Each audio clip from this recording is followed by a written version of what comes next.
Hello, welcome back to Let's Play Phoenix Wright, Trials and Tribulations. I'm pretty sure I'm an ace attorney at some point on Louis Van 64D. And, well, things happened. Occasionally. For example, we're in the trial and we finally brought out Tigray. Well, we will. Godot's the one that actually is pursuing him. I'm not sure why. Huh. For some reason, he didn't want the trial to last the rest of the day. Or to last another day. Because you do have an extra day tomorrow. January the 9th. But I guess he wants it done quickly. We're finally going to see the tiger on the stand. You almost got this case won now, Nick. I wish I could agree. Huh? When I cross-examined Mr. Armstrong just now, he said he was just doing what the tiger told him to do. But Godot picked up on it, remember? He pointed out that, without proof, we don't know if what he testified is the truth. You mean, you think Mr. Armstrong was lying? I don't know. But if that's the line the prosecution takes, we could be in trouble. I get the feeling that we don't have the case-making evidence we're going to need. Hey, bro! What? Oh, Detective Gumshoe! What are you so jumpy about, Detective? Your hair's standing on end. Hey, that's the pot calling the kettle black. The little Miss Topknot. I'm not a Topknot. Never mind about the hair. Just calm down, alright? I can't stand still when I don't have a job to do. I get kind of wound up. No kidding. Got something you need me to do, pal? Anything. Well, hey, I'm gonna take a jog back to the precinct. I can get some prints analyzed for you if you've got an hour. An hour? Trial will have reconvened by then. But Nick, we still don't have a really decisive piece of evidence, right? True. Without some kind of trump card to pull out of the back, we're really stuck. You said you could get some fingerprints analysis done in an hour? You bet. In that case, would you mind checking the prints on this for me? Aren't the prints done on... I want something important. Can you get the prints on this? What are you doing, Nick? Detective Gumshoe's going to check some prints for us. Shouldn't he be checking this? That small bottle I gave you back this morning, right? Frequency medication that we found in the kitchen? Huh. Look, it even says covered in unidentified fingerprints right in the court record. Right. Actually, that's what's throwing at me too. So you looking at it for us? Awesome. Actually, I had a different line of questioning. Mostly I was wondering, I wanted to find out who had the attorney badge, but you know, that works too. That's cool too. Yeah, what about the thing I asked you to run and check on? Oh, that. Sure, I'll see what I can do if you got any spare time. Spare time? That's so unimportant right now. Alright, take it. Okay, get this off. I'll get this off to the lab right away. Just make sure you don't lose the case before I get back. Right. This is pretty much the final showdown, I guess. What does that say? Really not matter? It's time to separate the phonies from the real guys. Phonies from the phoenixes. Alright. Court will now reconvene. Mr. Godot, did you find this Furio Tigray? I even tamed him for you. It was a 3-cup job, no problem. Tamed him? The guy's name may be Furio Tigray, but come on.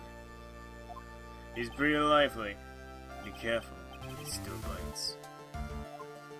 Very well. Please show Mr. Tigray to the stand.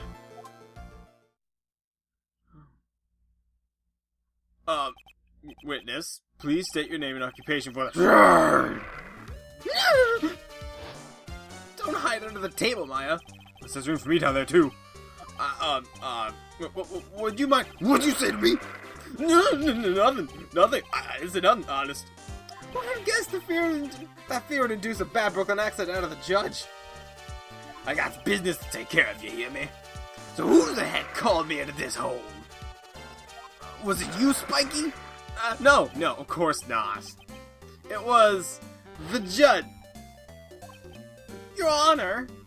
Oh dear, I seem to have dropped my pen. Where on earth is it? Don't mind me, carry out the normal proceedings. That's it. We're doomed. Maybe you didn't hear me. I said, who the heck was it that called me in here? There's no need to shout. We can all hear you. What'd you say? There's no point struggling. You're caught in a snare. The relentless snare of the law. And I'm the one that hauled you in.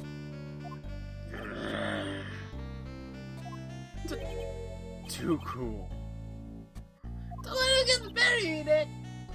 Let's start with the basics. You know about the incident in question, correct? Incident? I know nothing about no stinging incident, mask boy. You mean you didn't attend the previous trial of Maggie Byrne? Maggie who? I got more important things to do than watch courtroom dramas. Of course. Well, perhaps you could give us your testimony then. Please tell us about what you did the day of the murder. Phoenix Wright. You's the one who set this up, didn't you? You's gonna regret the day you ruffled the tiger's fur. You hear what I'm saying? Maybe I should have brought a diaper with me too today. Get a grip, Nick. You're still under the table. You was talking about my alibi? I don't know nothing about no murder. I was tied up in the business December last year. Spent all of my time in my office. I got whales lined up to borrow cash from Tenderlander every single day. You just want to check my alibi? Just ask for your letter. Ah, at last I found my pen. Very well then, Mr. Wright, you're cross-examined. What is it? Please, witness, if you're just afraid of shouting out like that. I know this kind of game that guy in the blue plays. The lowlife ain't no lawyer. He just punches away his stupid details till he wins. Lowlife? Me? Listen up, smarty. Every time you ask me something that don't relate to this case, I'm gonna bill you $550,000. You're gonna borrow the cash from me. That's one contract I refuse to sign. And don't think you ain't gonna hurt and you get tangled with that tiger.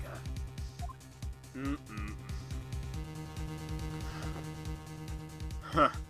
I love a good spectator sport. Just a minute. That's really not. This witness is, how can I put it?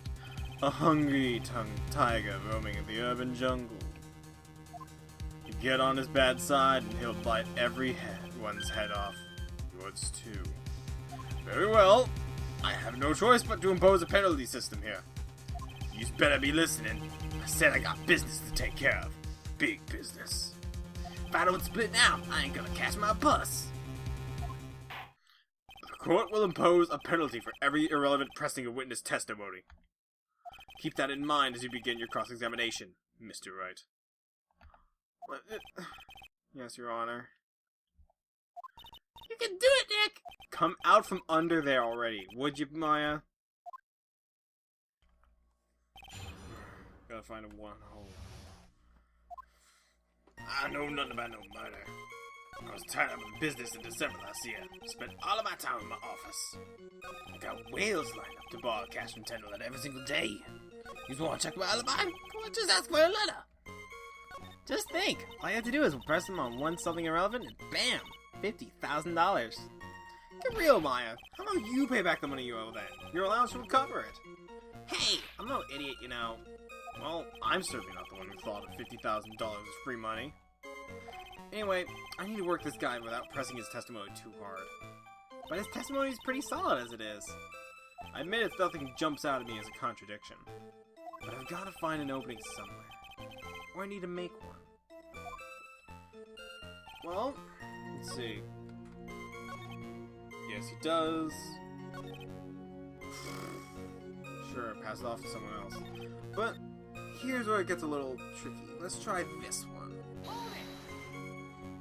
Are you sure about that? We're talking, what, 1 month ago, you know? You see that, Steve?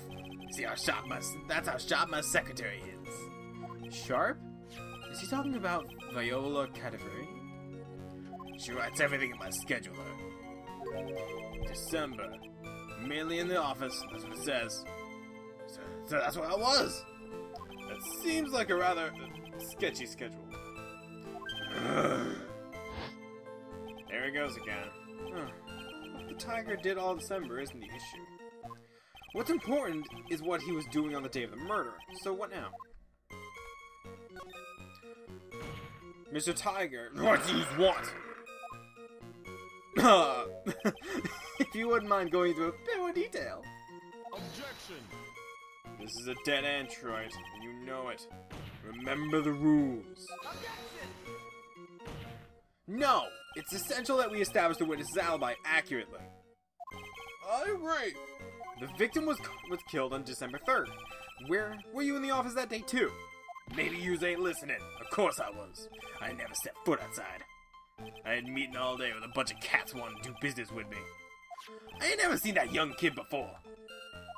Over there, the witness to that testimony is important. Mr. Goodell, if you could please. Mr. Tigre, the court asked you to add the last statement to your testimony. Don't let the animal beat you. Be a man, Your Honor, and ask him yourself.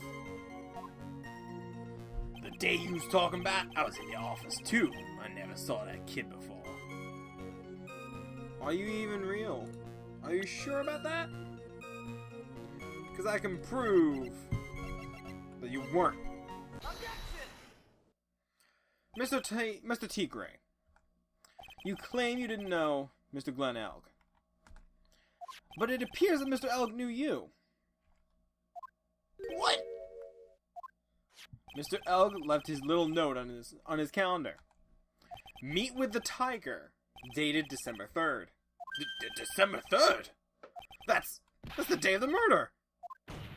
So, Mr. Tigre, I submit that you did indeed know one Mr. Glenn Elg. Because on the very day of the incident, you met with him!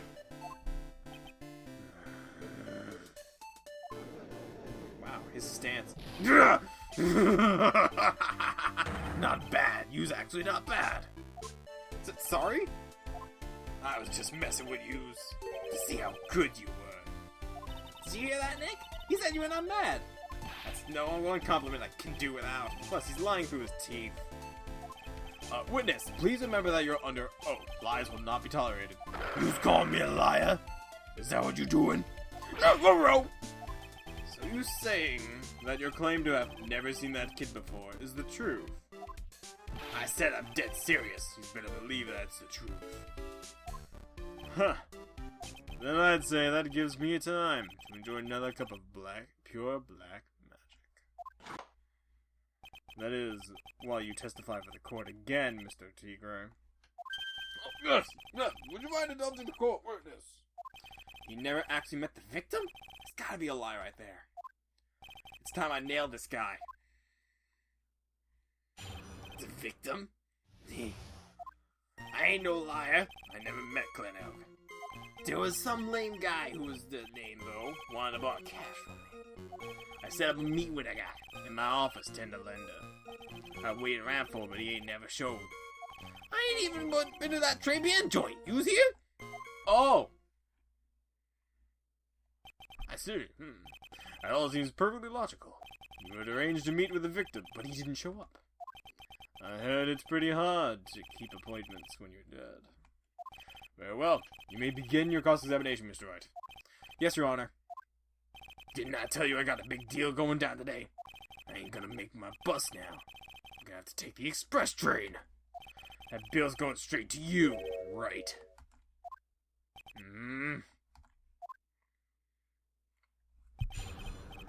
Oh, no. Not me. It's all going on your tab.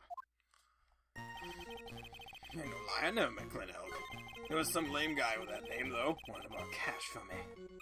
I set up a meeting with that guy in my office, tender lender. I waited around for him, but he ain't never showed. I ain't even been to that Très Bien joint. You was here? Up. That is where you would be wrong, because you have. Mr. Tigre, is there something you'd like to tell the court about these matches? Matches? Is you stalking me? What'd you talk about? You found them in your office at Tender Lender. They're from that restaurant. If you really have never been to Très Bien before, what was the book of the restaurant's matches doing on your desk? You've been stupid about my stuff now too? Wise guy? What are you, my ball and chain? Ain't no broad controlling me. Get suing. Order! Order! Well, witness? I think it's time you started telling us the truth, don't you? Sorry! I'm so sorry. I ain't no pussycat. I'll go back on what I said. But okay, I was at the joint that day. What? Well, listen good, alright? I might have been there, but I'd still never met that kid. Well. Looks like an order just came in another testimony. Wait. I'm this close to proving it was him. He did meet Glen Elk that day.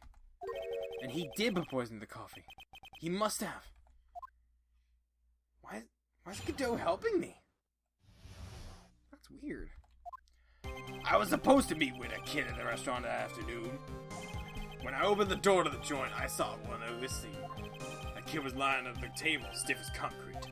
I figured if the place wasn't hot already, it was gonna be, so I split.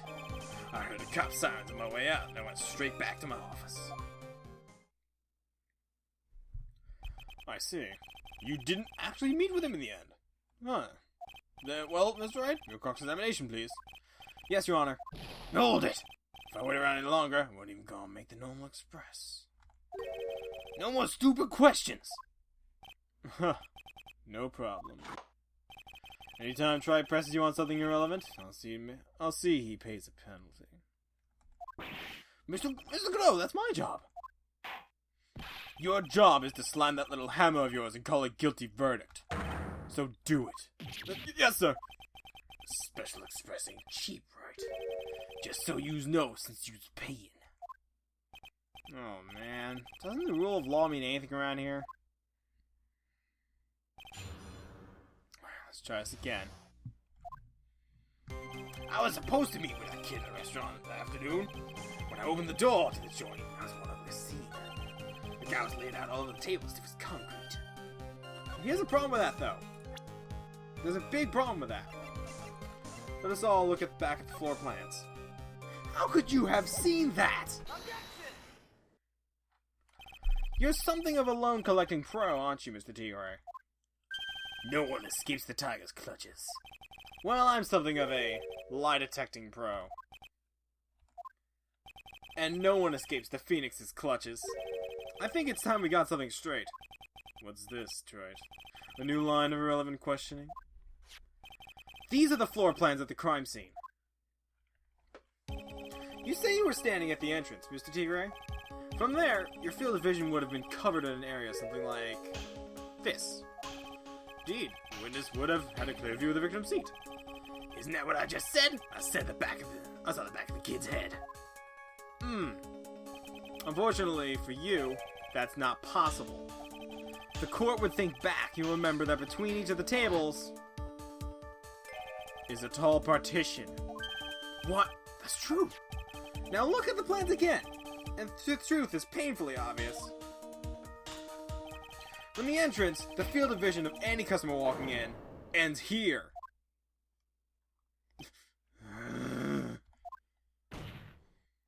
So, from the entrance to the tray bien, you couldn't have seen the victim's seat.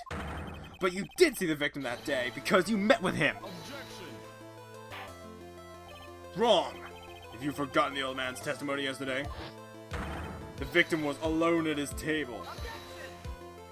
No, but the defense just proved the point to be moot. The victim witness, the Kudo, was not Glen Elk, but a fake. What?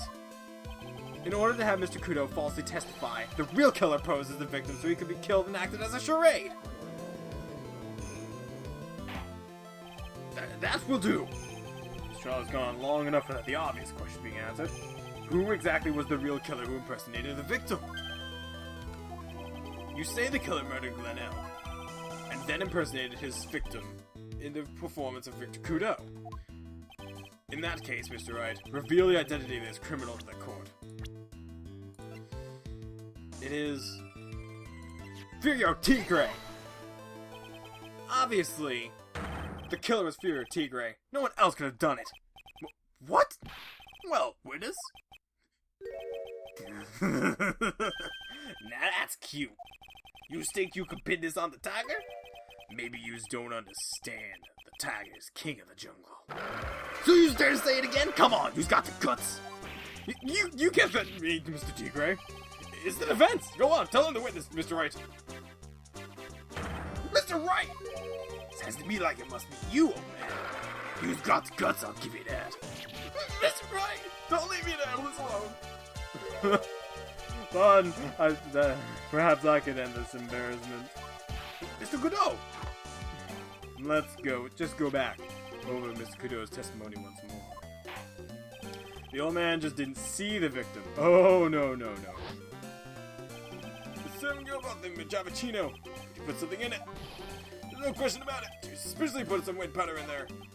Where's the victim? He saw the real victim or not. That doesn't matter. The fact remains he saw the accused put the poison in the coffee. Yes, it was the waitress who poisoned the coffee. Very impressive, though. Waiting for my absence to launch your attack.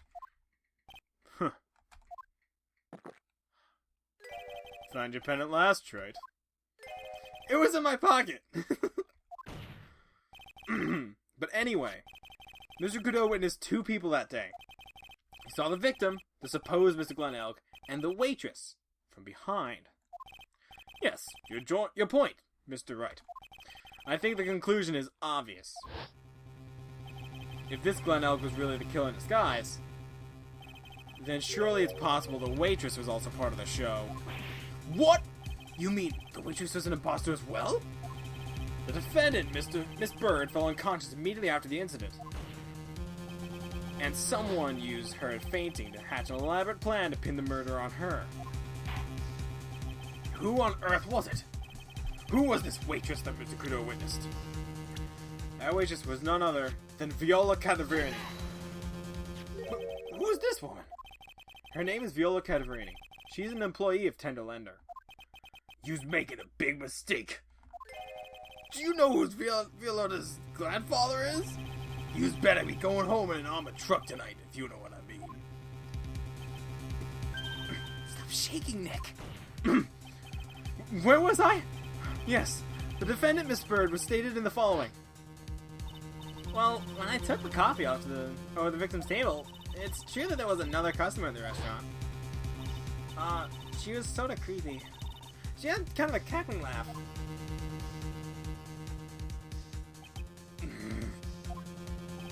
There was just too many contradictions in this case. The second man at the victim's table was nobody but Miss Bird seems to have seen. The earpiece worn by the victim in his left ear when that eardrum was ruptured. And the radio show he was supposedly listening to half an hour after it was over. There was only one logical explanation that clears up all these contradictions. The whole is that it took place twice. Once for real and once for show. And Mr. Furio Tigre, the only person who could have committed the crime, was you.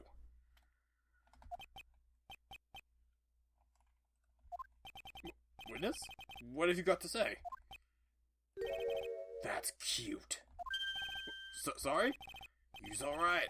I could do with a guy like you around. What do you mean? Okay, I'm in on this game. You're gonna have a charter a jet to get me to my meeting now, but I'm gonna give you one more thing to think about before I go. Something to think about? You's got it all wrapped up nice, alright? But you's missed out on one real important thing. But that can't be! I was in the joint that day, and I met that kid too. But I couldn't have poisoned him, you's here. What? Do you really expect us to believe you now, Mr. Tigre? Huh. What a troublemaker. Troublemaker? Looks like we're going to need another one for the road.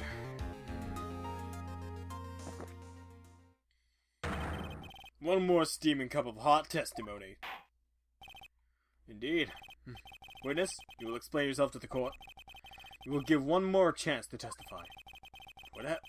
What happened that day at 3 p.m. between yourself and the victim? Yeah, I'll play along. Yeah, loan out cash. About $100,000. That day we was due to have a little chat. The kid had hit his payback days.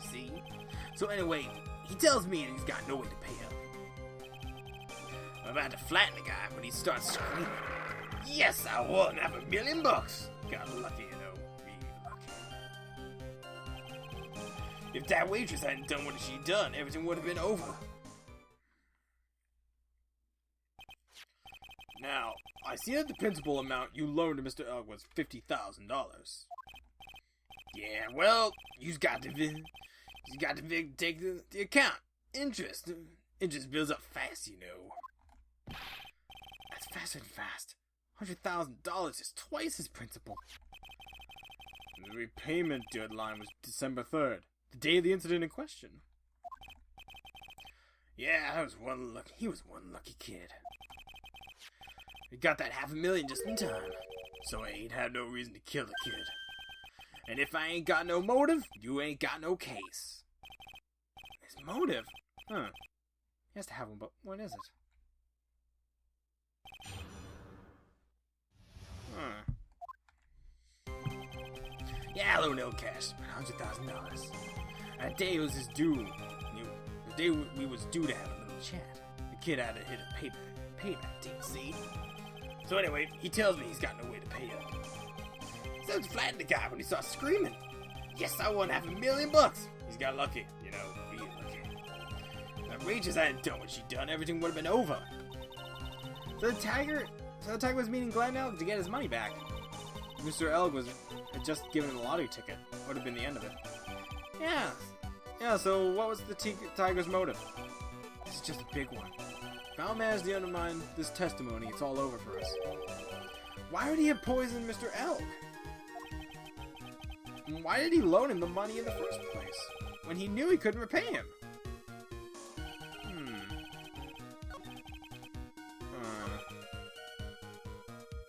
You know, it's still a little fuzzy. The waitress, you mean? The girl with the glasses in the defendant's chair. Who else can I mean? She hadn't gotten away. Things would have been bada bing bada boom, over and done with. Maybe I should push a little hard on this. Maggie did, or how things were done. Wait, things would have been? Would have been? What do you mean things would have been over and done with? Are you all there or what? I'm talking about the cash. I was there to get my $100,000 back. That's all. I'm a businessman. It was all coming together when that waitress got away.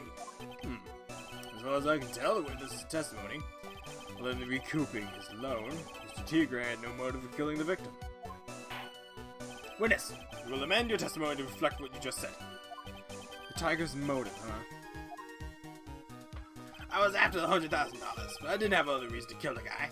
How about something a little more than $100,000? So you just intended to get back the $100,000 that Mr. Elk owed you, correct? I loaned the guy the cash, so that was about right. No. Unfortunately for Mr. Elk, I don't believe the $100,000 is what you were after. Objection! What are you getting at, Wright? What else would a moneylender be after, other than money? Oh, the moneylender is after money. But money is a totally different league. The kind of money that a single disc like this would fetch. What is that? A computer virus, Your Honor. A virus called MC Bomber. A computer virus? What does one of those do? A computer virus is a program that wreaks havoc on the insides of a computer. Computer? What does one of those do? I guess the beard is the only part of this, Honor, that is from the Stone Age. I'll explain it to you later, Your Honor. Right now, this is the important point. A virus like MC Bomber would have been worth several $1 million on the black market. Several $1 million? Lending money with no hope of ever seeing repayment would normally be bad for business. But in this case, the very fact that Glenn Elk had no way to repay money is crucial. What? Glenn Elk was a programmer, a highly skilled programmer. That skill was the collateral Mr. Elk put up in order to borrow the money. Objection! You're trying to suggest the witness's motive was to get hold of that program. Exactly. The witness may have poor fashion sense, but he is by no means an idiot trite. A man like him could get his hands on $1 million without resorting to murder. Of course he could, provided that he had time. But what if he had needed the money right then? When the pressure's on, the luxury of choice tends to disappear. It seems you have a logical conclusion for this theory, Mr. Wright. Would you care to share it with us? Why did Mr. Tigre need money to the tune of $1 million? Well, because you see, these. In December of last year, you found yourself in need of a huge amount of money. About 6 months ago, you were involved in a traffic accident, weren't you? An accident involving a car and a scooter in which a young woman was injured. She was taken to the hospital, where she underwent surgery. Where did you get all this info? These medical papers document the treatment of the young woman in question. According to these, her operation cost $1 million. Payment for those expenses was due in December of last year, and was paid in full. $1 million? Preposterous sum! Someone should sue these HMOs! Huh. No one would pay a bill like that. The medical association got wind of it, the hospital would end up as dead as a morgue. But Mr. Tigre had no choice but to pay, because his very life depended on it.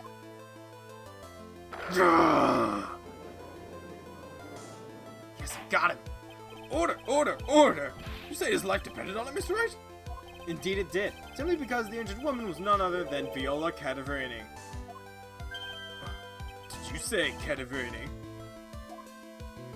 Yes, Bruto Cadaverini, mob boss in charge of all underworld activities in the city, and doting grandfather to his precious Violetta, also known as Viola Cadaverini. What? Your life is in danger unless you paid compensation to the boss, correct? It makes sense. You were desperate to acquire the $1 million Cadaverini demanded of you. So desperate, in fact, that you decided to sacrifice Glen Elk's life to pay off your debt.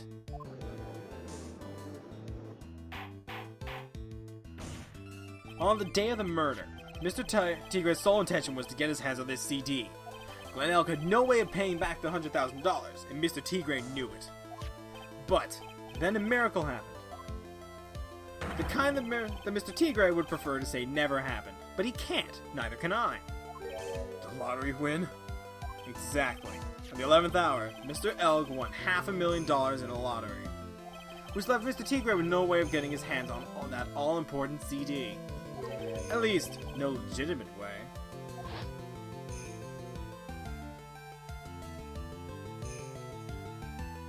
So he resorted to illegitimate means. That's crazy! He murdered Glen Elk and then made his next move. To frame Maggie Bird for the crime.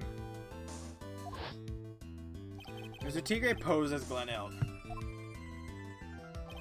while Viola Cadaverini played the role of Miss Bird. And then they all reenacted the whole thing in order to establish a witness. The witness being the one we all heard testify yesterday, Mr. Victor Kudo. Objection!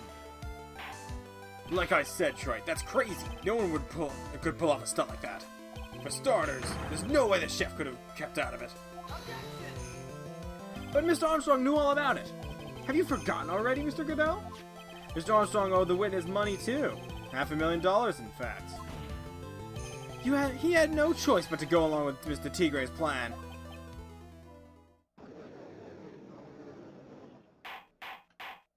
Order! Order! Silence or I will clear the... You's put on a good show, Spiky. If you want to stay alive in the loan shark business, you gotta be careful. You saying I dressed up like that kid, create a witness and frame someone? If I did something crazy like that, I'd leave a trail as bright as my shirt. I ain't dumb enough to do something sloppy like that. I agree. What? Despite your appearance, you are very careful. That's why you took one more precaution. One more trick to make sure Miss Bird had no way out. What, another one, Mr. Wright? Interesting. Why don't you fill us all in? Mr. Wright? What was the trick you say Mr. Tigre performed to frame the accused? Well, I typically flash this to everyone, but it seems someone else did first. What on earth is that? What's an insult to think anyone would be fooled by such a childish imitation? Consider yourself insulted, Your Honor. Mr. Tigre, you didn't just pose as the victim on the day in question. A month ago in this very court, you posed as me. What? What? That's the truth. But the witness looks nothing like you, Mr. Wright. Although, now that I think about it, it was you, wasn't it?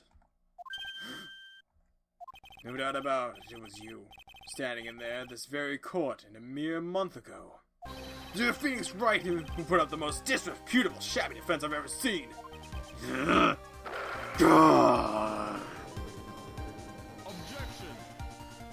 Can you prove that, Gramps?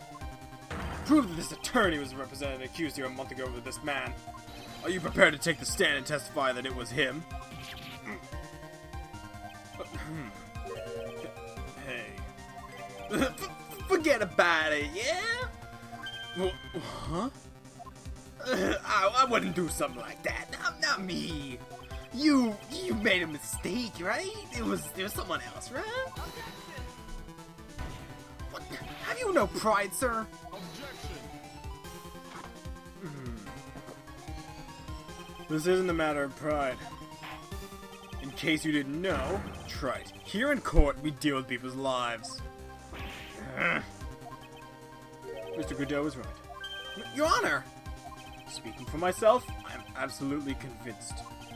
The attorney in question was a witness standing before me now. However, I preside over this court as the judge, with the vested power to hand down a verdict. Someone in my position cannot be swayed by memory without evidence to support it. No! If the defense has no further evidence, the court will now excuse the witness. Circumstances surrounding Mr. Tigre is dubious for sure, but not conclusive. But, come so far! I will say, you say he impersonated Glen Elk. You say he impersonated you. But none of that adds up to a murder charge. You don't have a shred of evidence that the witnesses poisoned the victim's coffee. It's true! Ha! Sucks to be you, Wright. Don't mess with the tiger. You're gonna get mauled, you just got that. All we managed to do here was chase him around a bit. I was so close to getting him to admit his own guilt. Looks like I won't be needing a refill. If I just had one more piece of evidence. One more piece of evidence and maybe I can get Maggie off the hook. This witness's cross-examination is over. You're free to go, Mr. Tigre. Ah!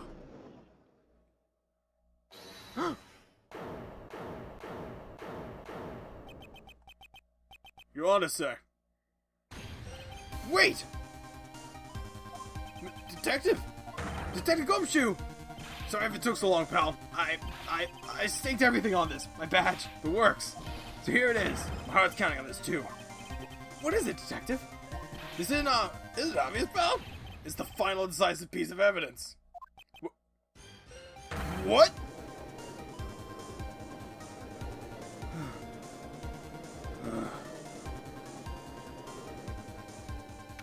Oh gosh.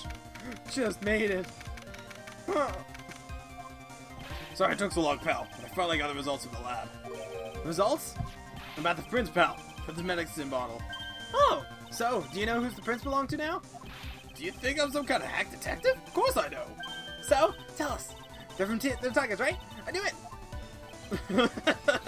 You bet. Clear as crystal, all over the bottle. They're Fio Tigre's paw prints, alright. That's great! We got him now, Nick! What's wrong with you? You haven't said a word ever since Detective Gumshoe got here. He's laid everything on the line for you, for this, Nick. I know. Look, I'm sorry, but it's kind of hard to say, but I really doesn't make a difference whose prints are on the bottle now. Huh? What? Why not? What we need is to produce at this stage in the trial is irrefutable evidence the tiger put poison in the Glen Elk's coffee. He already admitted that he met the victim. The fact that his prints are on his bottle really doesn't make any difference now.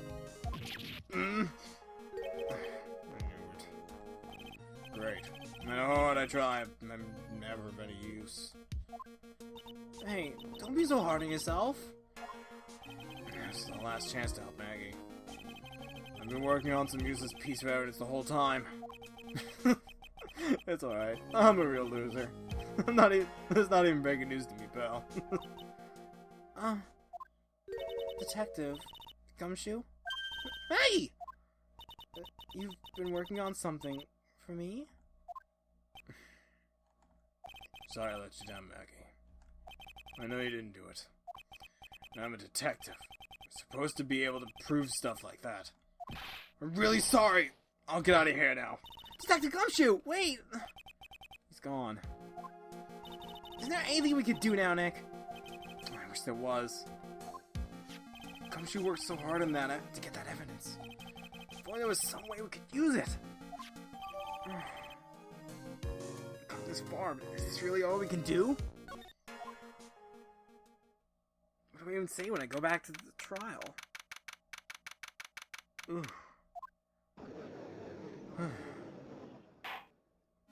Mr. Wright. Yes, Your Honor? I granted you a recess so you could prepare this decisive evidence you discovered. Yes. Don't keep us all in suspense, Wright. Show us. Naturally, we can assume the evidence will actually stand up in court. Can't we? Think, Phoenix. Don't let Gumshoe's hard work go to waste. How much more of my time you's gonna waste? I ain't been to no court before. But you lawyers should know how to blow things out of proportion. No doubt, given the nature of the evidence, it will speak for itself. Nevertheless, you will talk us through it, Mr. Wright. Well, I know I can't prove anything new with this evidence. I'm really backed into a corner here. Maybe if he thinks he's got me beat, he'll let his guard down a bit. Don't keep us waiting any longer, Mr. Wright. Present this final, decisive piece of evidence to the court. There goes nothing. This is the defense's final piece of evidence. Isn't that the victims? Your Honor. Naturally, the court is already aware of the contents of this bottle. However, interesting new information has come to light. We have clearly identified some fingerprints on it. Fingerprints belonging to you, Mr. Tigre. What?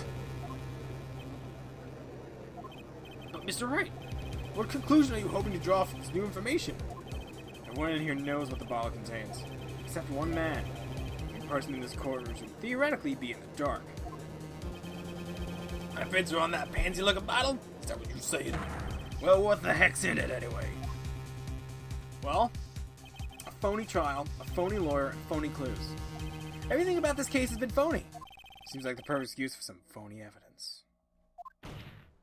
Mr. Tigre, this is a decisive piece of evidence that will prove your guilt. Why? Because it contains... This is the bottle containing the potassium cyanide. Potassium cyanide? The poison used to murder Mr. L, Your Honor. The victim's killer used this very bottle. And on this bottle, Mr. Tigre, we found your fingerprints. Well, how do you explain that? You was making a good plan, you know that? What? You ain't never gonna get this to stick. You's just making me laugh now. You think a cheap bluff like that's gonna fool the tiger? Bluff? I can see straight through you, Phoenix, right? That ain't the bottle with the cyanide in it. No. This is the bottle we found traces of poison in. Don't mess with the tiger, and you's gonna get ripped to shreds. The cyanide bottle was brown. It was made of glass. A cheap piece of trash. That don't look nothing like it. Did he just... I can't believe he just...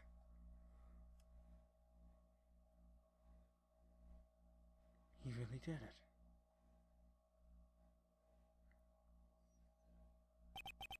Got him! At last! What? Why is everyone going quiet? I said the bottle! Is this bottle... Is this the bottle you're referring to? Yeah, that's it! That's the bottle of sign I was in. But you ain't gonna find my prints on that bottle. Don't let the cozy look... Don't let the cozy look and suit fool you, people. The player's just playing games. Tell him, Godot. Tell him the guy where to go. You still haven't figured it out. Don't you realize what you just said? What I said? What did I just say? You were summoned to this court for the first time earlier today. If you really had nothing to do with the murder, you shouldn't have known all about the little details. For instance, you shouldn't have known what kind of bottle the potassium cyanide was in. But just now, you slipped up in front of every single person in this courtroom. You described the exact bottle used by the killer to hold the poison. You don't know who's you messing with. I'm the Tiger. I control millions of dollars on the black market. You think I'm just gonna get some jumped up suit to get the better of me? No. Sure, last piece of evidence was phony. But that's just what you deserve. The phony trial with a phony lawyer. It was all played out by you, the biggest phony of all.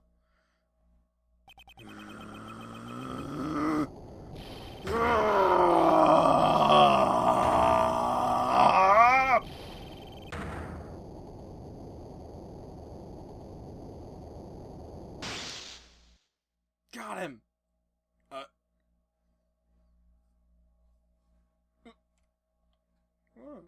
Wow. What's going on? Looks like a blackout.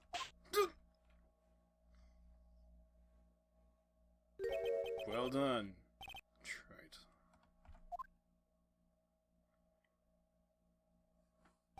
I saved my 17th cup of coffee just for you. Savor it. While you watch your caged prey.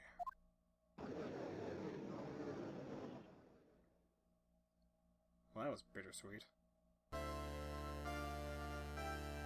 Right. You caught a tiger by his toe. But if this one hollers, he won't be let go.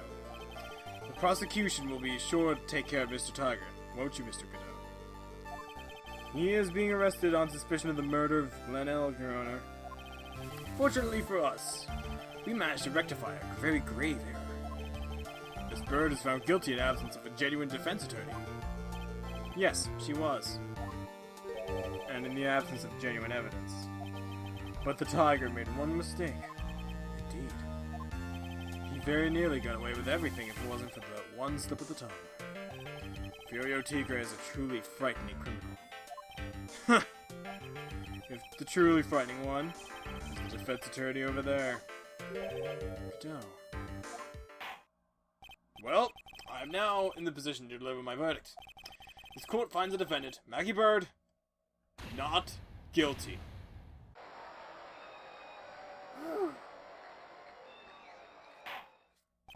That is all. This court is adjourned. That was too close. Not like all the other ones aren't too close, but hey, that was too close. Mr. Wright, I'm at a loss for words. Thank you, sir. Congratulations, Maggie. I was so mad when Mr. Wright lent me all that trouble a month ago. But now I feel like I can forgive him. Hey, it wasn't me, Maggie. It was the tiger. Look, Nick, in the doorway.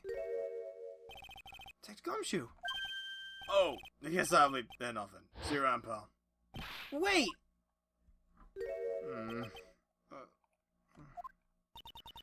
Detective Gumshoe.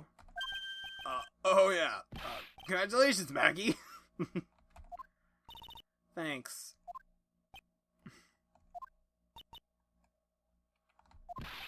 I knew you were innocent all along. Why didn't you say that in your testimony then? Huh?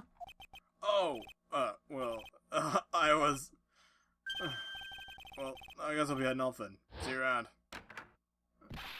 Wait up, detective! He just ran off. Maggie, why are you being so hard on him? He busted his butt for you.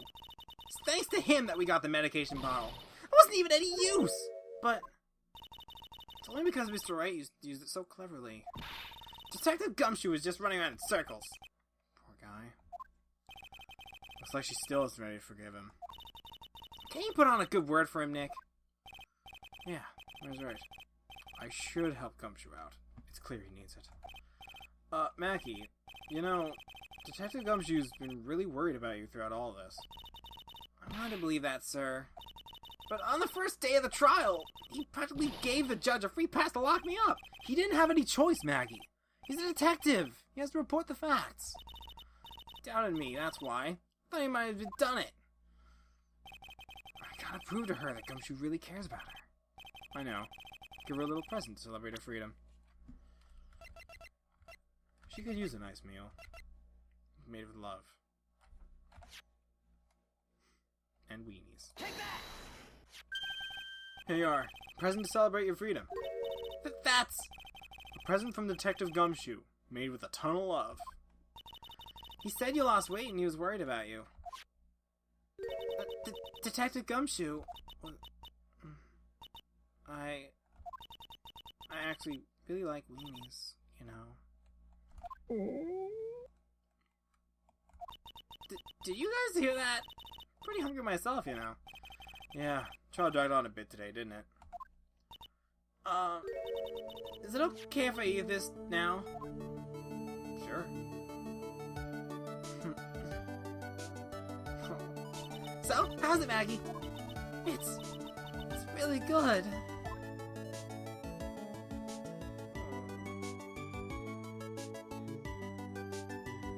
So the case of phony versus genuine comes to an end. The false allegations surrounding Maggie have all been cleared up. And who knows? Maybe a whole new chapter of her life is about to start.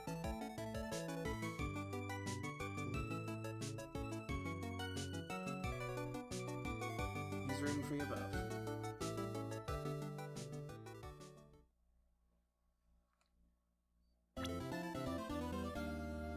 Unlocked a new turnabout. Turnabout beginnings. Well, that clears up this trial. Just nearly got him. Just barely missed. Just barely got him. Just nearly missed him. Yeah. Alright. See you next time where we get to start a new... get to see a new trial. See you next time. I'm Luigi Mancy's 14. This is Let's Play Ace Attorney. Phoenix Wright. Ace Attorney Trials and Tribulations.